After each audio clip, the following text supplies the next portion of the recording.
Bismillahirrahmanirrahim. Assalamualaikum warahmatullahi wabarakatuh. Alhamdulillah wassalatu wassalamu ala Rasulillah wa ba'du. Pertama-tama yang kami hormati Bapak Dr. Unang Wahidin, MPD, selaku Ketua STAI Al-Hidayah. Yang kami hormati Ustadz Rumba Triana, MPD, Hafidhullah Ta'ala, selaku pemateri kita pada kesempatan malam hari ini, dan seluruh mahasiswa-mahasiswi Sekolah Tinggi Agama Islam Al-Hidayah Bogor yang dimuliakan Allah Subhanahu wa Ta'ala. Alhamdulillah, pada kesempatan malam yang berbahagia ini, kami Budi Setiawan dari LDTBA, Lembaga Dakwah Tahfidz dan Bahasa Arab, kembali menyelenggarakan program rutin setiap pekan, yaitu taklim atau pengajian mahasiswa. Adapun program ini diadakan, salah satu tujuannya adalah untuk meningkatkan wawasan keislaman dari para mahasiswa-mahasiswi dan juga meningkatkan ruhaniyah di era pandemi Corona COVID-19 ini. Malam hari ini sudah ada di tengah-tengah kita, yaitu guru kita, Ustadz Rumba Triana, Hafidhullah Ta'ala. Beliau akan menyampaikan satu tema yang sebelumnya sudah dibahas, dan insya Allah malam ini akan kita perdalam kembali, yaitu tentang jika Anda Muslim, jadilah seorang da'i. Ya. Seperti apa pembahasannya? Langsung saja kami akan persilakan kepada Al-Ustadz untuk menyampaikan materi. Kepada Ustadz, falyatafaddal maskura. Silakan Ustadz. Baik, terima kasih kepada Ustadz Budi Setiawan yang telah membuka acara. Barakallahu fiik. Dan juga kepada Bapak Ketua STAI Al-Hidayah Bogor, Dr. Unang Wahidin, yang hadir pada kesempatan malam hari ini. Alhamdulillahirabbil alamin. Wassalatu wassalamu ala Rasulillah wa ala alihi wa ashabihi wa man tabi'ahum ila yaumil qiyamah, amma ba'd. Teman-teman semua, rekan-rekan mahasiswa yang dimuliakan Allah Subhanahu wa Ta'ala. Pertama dan yang paling utama, marilah kita panjatkan puja, puji, dan syukur kepada Allah Rabbul Alamin yang telah memberikan karunia kesempatannya kepada kita, sehingga pada hari ini, malam hari ini, masih diberikan kesehatan walafiat. Kita juga senantiasa mendoakan kepada rekan-rekan kita yang hari ini sedang terbaring sakit, semoga Allah angkat penyakitnya, dan kemudian Allah ringankan penyakitnya, dan Allah sembuhkan dengan cepat tanpa memiliki bekas sedikit pun. Pada hari ini insya Allah kita akan coba sedikit mengkaji tentang sifat dakwah dari Rasulullah Shallallahu Alaihi Wasallam. Mungkin saya sedikit untuk memberikan informasi Ustaz Budi ini karena selagi kurang enak badan, jadi mungkin 30 menit ya untuk pemaparannya, mungkin nanti sekitar 20 menit pemaparan, 10 menit nanti tanya jawab. Yes, siap. Baik, untuk sifat dari dakwah Rasulullah Sallallahu Alaihi Wasallam di dalam surat Al-Ahzab ayat ayat ke-21 ya,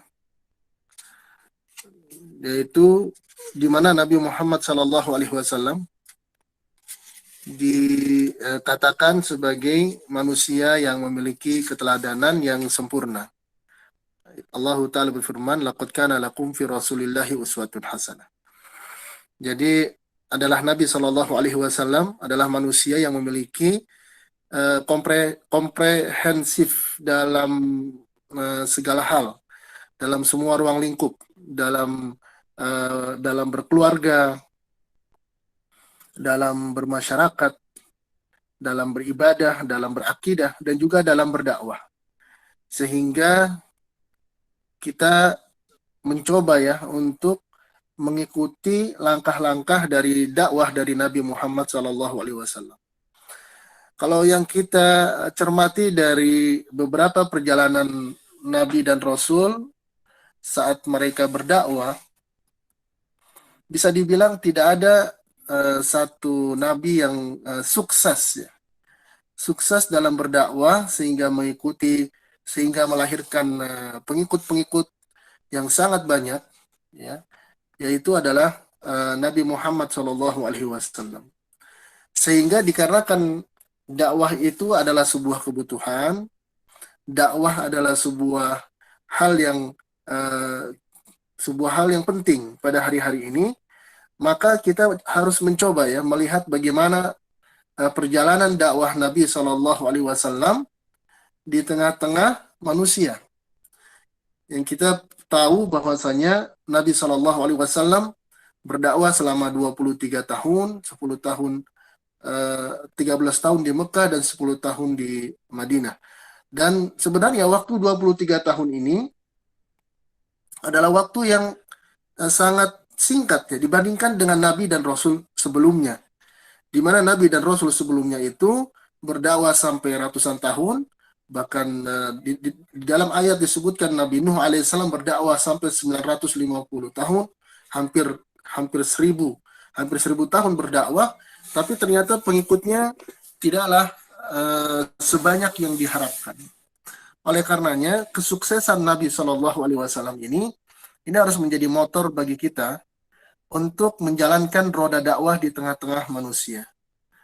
Teman-teman semua yang dimuliakan Allah Subhanahu wa taala, ada satu motivasi yang sangat penting ya, yang harus kita senantiasa tanamkan di dalam sanubari dan kalbu-kalbu kita, yaitu dalam surat Fusilat nomor surat 41 ayat 33, di mana Allah Subhanahu wa taala berfirman, "Wa man ahsanu qawlan mimman da'a ila Allah." Allah taala berfirman, siapakah yang lebih baik perkataannya daripada orang-orang yang menyeru kepada Allah Subhanahu wa taala. Maka ini adalah sebuah motivasi yang menjadi motivasi setiap muslim. Artinya di dalam ayat ini, surat Fusilat ini, Allah Subhanahu wa taala memberikan sebuah rangsangan kepada kita untuk berdakwah. Karena tidak ada ucapan yang keluar dari mulut manusia yang terbaik, yang memiliki nilai mulia, yang memiliki nilai luhur, melainkan adalah dakwah. Gitu ya. Jadi apa yang kita ucapkan selama ini, apapun bentuk ucapan yang kita ucapkan, kalau bukan dakwah, maka tidak ada keutamaan dan kemuliaan. Bahkan dakwah lebih utama daripada zikir. Maka di dalam ayat ini kita lihat bagaimana Allah Ta'ala meng-cancel semua perkataan yang ahsan indallah tentunya ya, di sisi Allah Subhanahu wa taala, melainkan adalah ucapan dari lisan-lisan manusia yang menyeru manusia ke jalan Allah Subhanahu wa taala. Nah, teman-teman semua yang dimuliakan Allah Subhanahu wa taala, tentunya memang ada perbedaan dakwah yang kita dapati pada hari ini. Para ulama membagi ada kategori, yaitu kategori umat dakwah ya, ada ummatul dakwah, ada ummatul ijabah. Jadi ada umat yang memang masih nol dalam dakwahnya, ini adalah orang-orang kafir. Ada ummatul ijabah, yaitu dakwah yang dilakukan kepada orang-orang yang sudah merespon dari dakwah itu sendiri, yaitu orang-orang Islam. Sehingga kalau kita lihat pada waktu-waktu di mana Nabi pertama kali diutus sebagai Nabi dan Rasul, maka konsentrasinya adalah beliau mendakwahi umat, yaitu umatul dakwah yang masih belum mengerti atau yang masih belum memahami tauhid, akidah, memiliki kesalahan dalam rububiyahnya, dalam uluhiyahnya, gitu ya. Sehingga Nabi SAW lebih fokus waktu itu adalah berdakwah dengan umat yang masih tidak memiliki keyakinan Islam. Nah, adapun kita pada hari ini, tantangan kita pada hari ini adalah kita berdakwah kepada ummatul ijabah, yaitu umat yang telah merespon Islam. Yaitu ada ibu kita, ada saudara kita, ada saudari kita ada tetangga kita, ada rekan kerja kita, gitu ya. Semua adalah umatul ijabah yang mana tetap perlu ada dakwah di dalamnya. Namun pada umumnya, secara umum Nabi Shallallahu Alaihi Wasallam telah menjalani proses dakwahnya di tengah-tengah manusia dari orang-orang penyembah berhala menjadi orang-orang yang menyembah hanya kepada Allah Subhanahu wa Ta'ala. Yang tadinya hanya menyembah patung-patung, kemudian sampai berubah menjadi orang-orang yang menyembah Allah Subhanahu wa Ta'ala. Dan ini adalah satu hal yang sulit, ya, sulit. Kita katakan sulit sekali. Bagaimana merubah keyakinan orang dari kafir kepada muslim? Jadi bisa dikatakan berdakwah dengan umat yang masih nol, yang masih belum menerima Islam, itu lebih sulit dibandingkan dengan berdakwah itu di umat yang sudah merespon Islam. Minimal kalau orang yang sudah merespon Islam, kita bacain ayat sedikit, mereka langsung paham. Atau mereka memahami ada kekeliruan di tengah-tengah mereka. Tapi kalau orang yang belum memahami Islam atau bahkan kafir, maka itu akan lebih sulit. Oleh karenanya, ada satu prinsip-prinsip atau ada sirah yang dijalani oleh Nabi SAW tentang dakwah yang dia lakukan di tengah-tengah masyarakat Quraisy saat itu. Yang pertama adalah lapang dadanya Nabi SAW dalam memperlakukan musuh-musuhnya, dalam memperlakukan orang-orang di luar daripada Islam. Jadi dakwahnya Nabi SAW itu bukan dakwah dari rumah ke rumah saja, tapi di sana ada peperangan, di sana ada pedang, main pedang gitu ya, kemudian ada darah di sana gitu ya.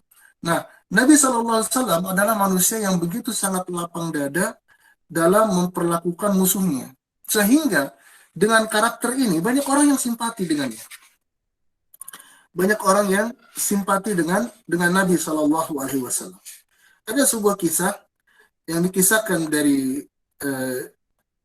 Jabir radhiyallahu anhu, di mana Nabi Shallallahu Alaihi Wasallam pernah melakukan sebuah peperangan di Dzatur Riqa. Kemudian datanglah para sahabat-sahabat Nabi di bawah pohon yang rindang. Dan Nabi SAW meletakkan senjatanya atau digantungkan di salah satu dahan dari pohon-pohon di Dzatur Riqa. Nah, ketika Nabi sedang rohah, sedang bersantai-santai, kemudian datanglah seorang laki-laki dari golongan kaum musyrikun. Sedangkan pedang Nabi SAW sedang digantung. Jadi bisa dibayangkan, Nabi sedang istirahat di bawah pohon, pedangnya bergantung di sebelahnya.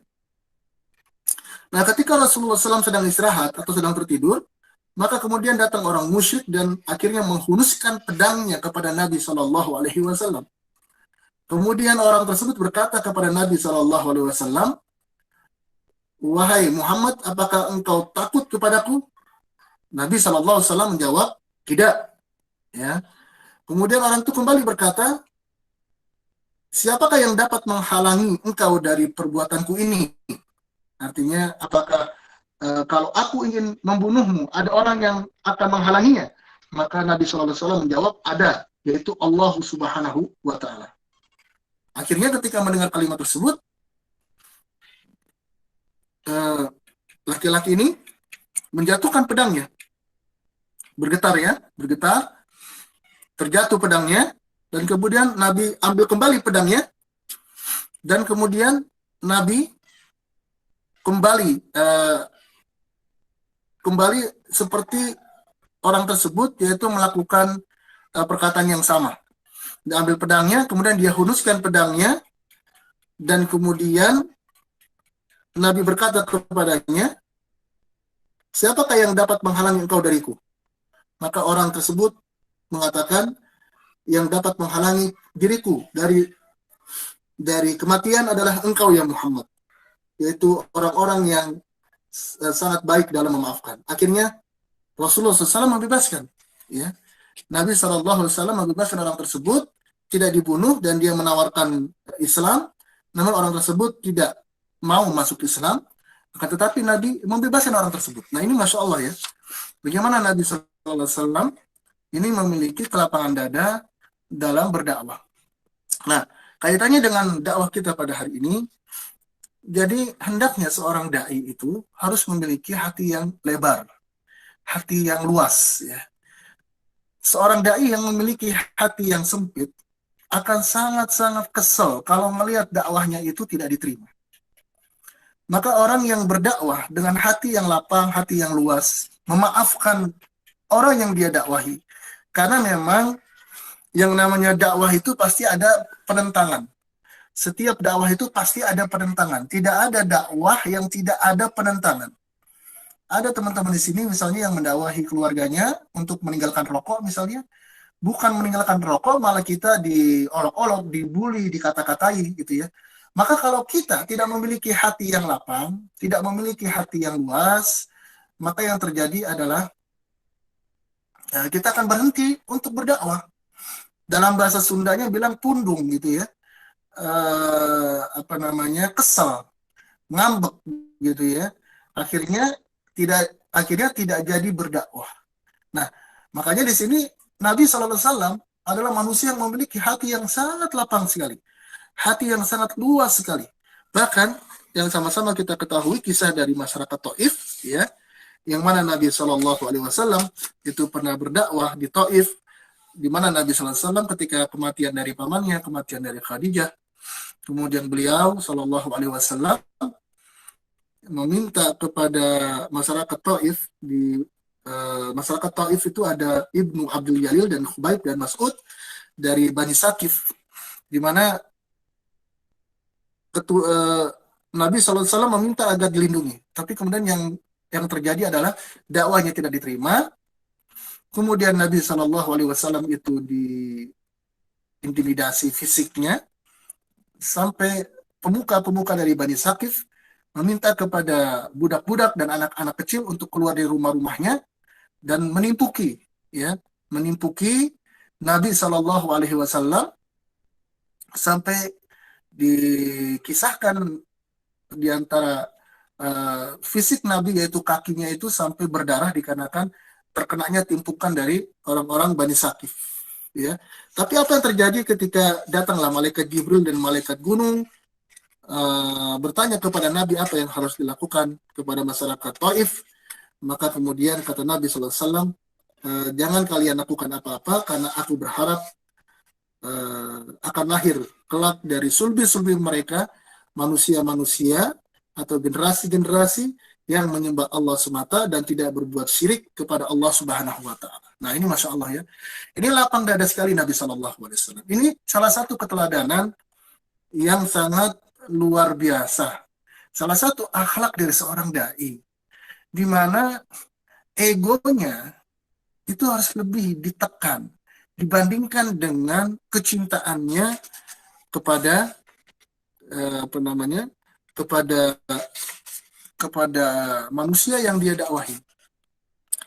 Jadi kalau kita sekarang malah misalnya seorang dai gitu ya, kalau diundang jamaahnya sedikit, tidak mau datang lagi gitu ya.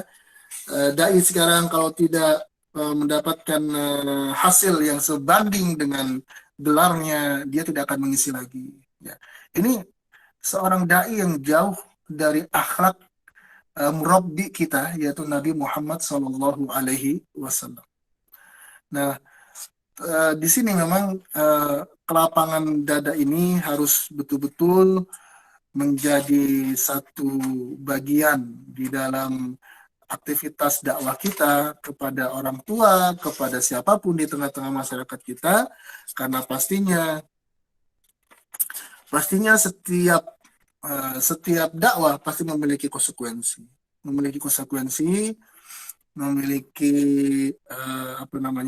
memiliki hasil yang kadang-kadang kita tidak bayangkan.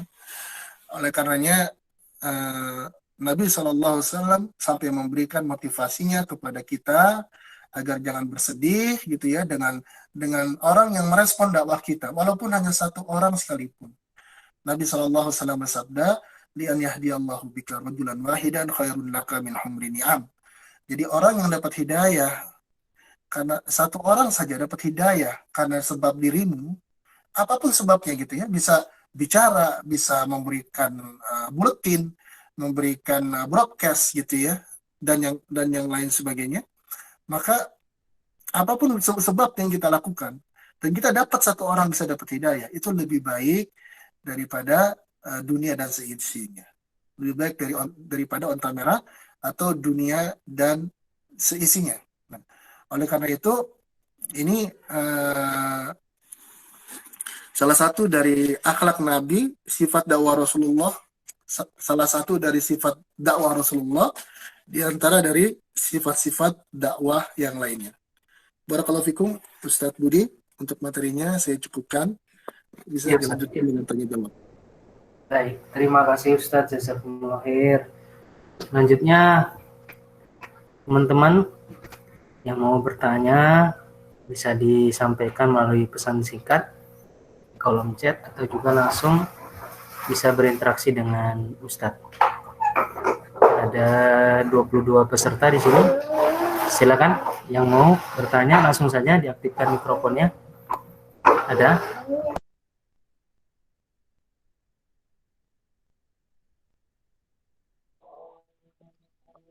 Assalamualaikum. Afwan, Ana Melani, Ustaz. Iya, silakan Ibu Melani. Assalamualaikum warahmatullahi wabarakatuh. Silakan Ibu. Ya, syukur Ustaz, apa kabar? Alhamdulillah sehat Ibu, sehat terus Bu ya. Amin.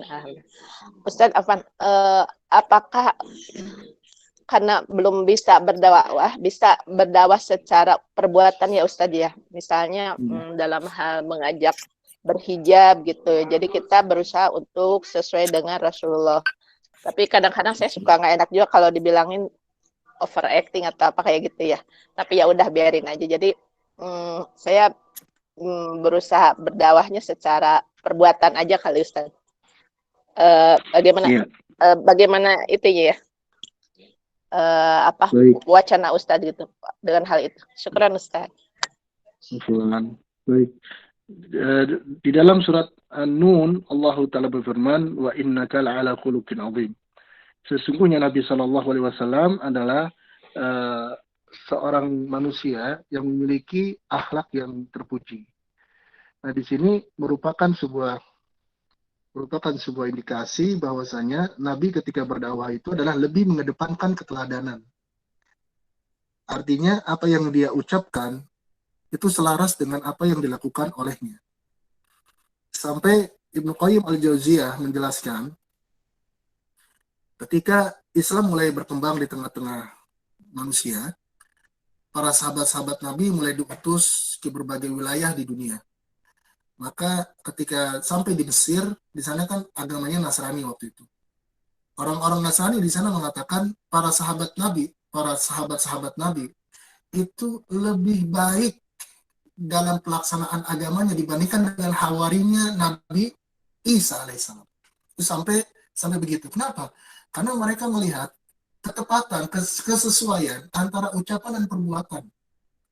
Nah, ini adalah salah satu dakwah yang paling luar biasa. Bagaimana kita mendakwahi orang pakai jilbab, kemudian kita pakai jilbab, kan begitu. Dan itu akan menjadi dakwah yang sangat luar biasa sekali. Nah, oleh karenanya Nabi SAW seringkali mengatakan sallu kama ra'aitumuni usolli. Salatlah kalian sebagaimana aku ini salat. Itu menunjukkan bahwasanya Nabi SAW senantiasa melaksanakan salat dan dia mencontohkan salat itu di tengah-tengah manusia. Sehingga apa yang diucapkan itu selaras dengan apa yang dia perbuat. Ini sifat dai yang harus ada gitu ya. Jadi jangan sampai kabur maqtan indallah yang taqulu ma la taf'alun. Jangan sampai Allah murka sama dai, sama kita gitu ya, gara-gara kita hanya ngomong tapi nggak ada perbuatan. Maka sekali lagi ya, bahwa dakwah itu tidak hanya bicara tentang verbal atau dakwah oral ya, atau dakwah ucapan, tapi dengan perbuatan, dengan tingkah laku. Misalkan seorang anak ingin mendakwahi bapaknya yang tidak sholat, maka yang harus dia lakukan adalah yang pertama dia sholat. Yang kedua, secara prinsip ya dia ajak bapaknya untuk sholat. Tetapi jangan sampai kita menganggap ketika kita ngajak bapak kita sholat sekali, mereka langsung mau sholat gitu ya. Nah itu bisa jadi kita akan kecewa kalau kita berharap demikian. Bisa jadi dia akan sholat setelah ajakan kita yang ke-200 kali. Gitu ya. Tetapi biasanya dengan perilaku kita, dengan action kita, dengan apa yang kita ucapkan, kita terapkan, itu akan lebih matching, itu akan lebih sesuai, dan biasanya orang lebih menghargai. Orang kalau misalkan kita ajak untuk pakai jilbab misalnya, kemudian dia mau mencela apa gitu ya, dia mau mencela kita yang pakai jilbab misalnya, daripada pakai jilbab hatinya hasad, mendingan gak pakai jilbab tapi hatinya baik misalnya. Oke, berarti memang kita harus mencontohkan kepada manusia, orang yang memakai jilbab itu memiliki tutur kata yang bagus, memiliki akhlakul karimah, tidak ghibah, tidak hasad, ya, wanita solihah. Kalau udah kita dakwah secara verbal, oral, kita dakwahin orang jilbab, akhlak kita mulia, maka itu dakwah yang luar biasa sekali. Bahkan seorang sahabat pernah berkata bahwa seandainya Nabi SAW itu diutus tidak dengan Al-Quran saja, orang pasti beriman. Kenapa? Karena akhlaknya yang mulia, perilakunya yang bagus, kejujuran perkataannya, amanah gitu ya, dan betul-betul dia adalah seorang Nabi dan Rasul. Ada seorang sahabat yang tadinya orang kafir, itu masuk ke dalam Islam, gara-gara dikasih sedekah sama Nabi, itu kambing 2 lembah, itu kayak bagaimana itu orang tuh. Akhirnya dia balik ke kampungnya, dia bilang, wahai kaumku, masuklah ke dalam Islam, kita telah bertemu seorang Nabi yang tidak takut miskin dengan sedekahnya, kayak gitu. Dan banyak lagi ya kisah-kisah para sahabat Nabi yang masuk Islamnya itu kadang-kadang bukan karena ayat-ayat yang dibaca, tetapi dari akhlakul karimah. Nah, oleh karena itu, marilah kita hiasi diri kita dengan akhlakul karimah, ya, dengan akhlak terpuji, karena itulah salah satu dari pintu gerbang kita untuk masuk ke dalam hati manusia. Karena dakwah itu adalah merubah hati manusia, bukan merubah zahirnya ya, merubah hatinya. Hatinya kalau udah bisa berubah, maka insya Allah zahirnya bisa berubah. Tapi kalau hanya aspek yang kita lihat hanyalah zahirnya, kita menganggap sukses dakwah kita karena misalnya orang yang kita dakwahi pakai jilbab, akhirnya dia pakai jilbab misalnya, itu tidak ada artinya ketimbang 2 minggu lagi dia buka jilbabnya, gitu ya. Jadi yang kita dekati hatinya, kita rubah hatinya, kita lembutkan hatinya dengan apa? Dengan akhlak kita, dengan perilaku kita, itu lebih afdal dan lebih membawa kepada sebuah nilai yang sangat penting bagi objek dakwah yang kita dakwahi. Barakallahu fikum. Baik, terima kasih Ustadz. Ada lagi teman-teman yang lain, silakan yang mau bertanya, silakan langsung diaktifkan mikrofonnya.